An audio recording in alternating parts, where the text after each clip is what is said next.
What happens when the most shocking beatdown happens on the biggest stage in the world?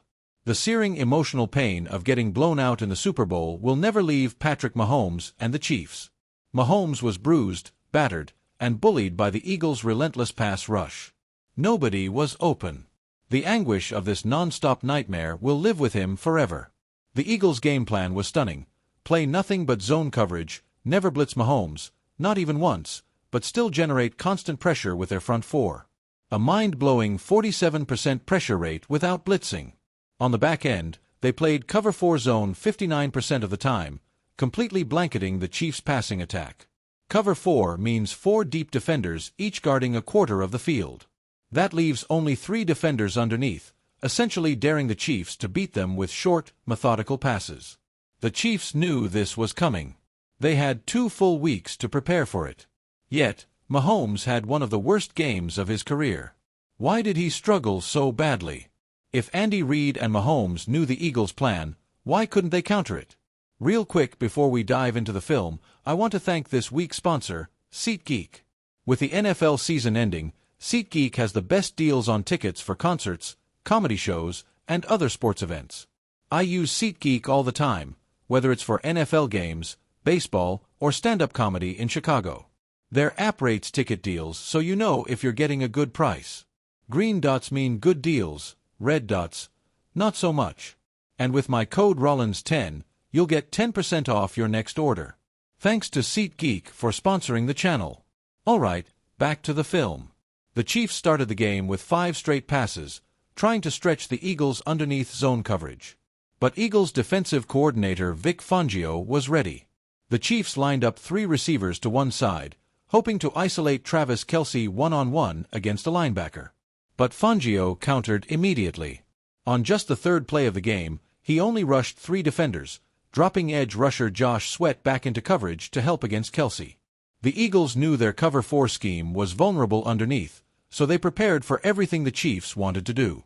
Another key adjustment: the Eagles weren't afraid of the Chiefs' outside receivers. They had their safeties aggressively converging on anything over the middle, doubling crossing routes and completely shutting down Kelce and Mahomes. Part of the Chiefs' strategy was to roll Mahomes out of the pocket, away from the Eagles' devastating defensive line. They used slide protection to try and buy him extra time. But again, Fangio was ready. Mahomes would roll out, but the safeties had already crashed down, taking away his options. The Chiefs' plan was clear: attack the Eagles underneath. But the Eagles knew this was coming. Every time Mahomes tried to stretch the defense, the Eagles had a counter. When Kansas City tried to use formations to force one-on-one matchups outside, the Eagles dared them to win there, because they knew the Chiefs' outside receivers weren't a threat. One of Fangio's biggest chess moves came on 2nd and long situations. He identified a tendency where Andy Reid loved to stretch the defense horizontally. So, on these plays, the Eagles would drop 8 into coverage, taking away Mahomes' quick reads and forcing him to hold the ball. The result? More coverage sacks and more chaos for Mahomes. The Chiefs also tried using deep clearouts to open up DeAndre Hopkins underneath. But again, Fangio had a counter. Eagles corner Cooper DeJean recognized the play pre-snap, melted back into the passing window, and made a game-changing interception. Even when the Chiefs finally got the Eagles safeties to bite on a deep route, leaving Hopkins open, Mahomes missed the throw. It just wasn't their day. The Eagles' ability to take away Mahomes' first read was the key to their defensive dominance. Quick game passing relies on timing and rhythm, but if the first read isn't there, the whole play falls apart. Mahomes had to hold onto the ball longer than usual, and the Eagles' pass rush feasted. One play that summed up the game: the Chiefs tried a classic quarters beater, a bounce concept designed to manipulate the underneath coverage. But instead of playing passive zone, Eagles linebacker Oren Burks matched the route like man coverage, forcing Mahomes into another mistake. Fangio kept tweaking his coverage all game, keeping Mahomes off balance. The final dagger? A designed rollout to get Mahomes outside, hoping to clear space for Hopkins.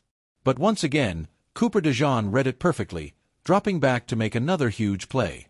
The Eagles' defense didn't just win this game, they dominated. Mahomes had the 2nd worst statistical game of his career. His pressure rate was higher than his completion percentage. In the first half alone, the Chiefs averaged 1.1 yards per play, the lowest in Super Bowl history.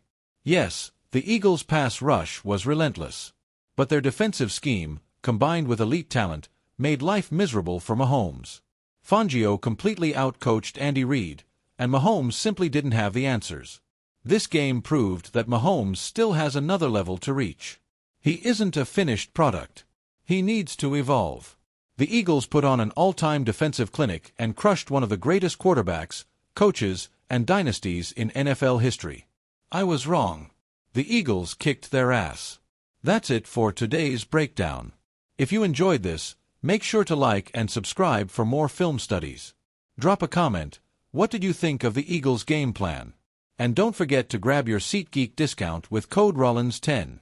Thanks for watching, and I'll catch you next time.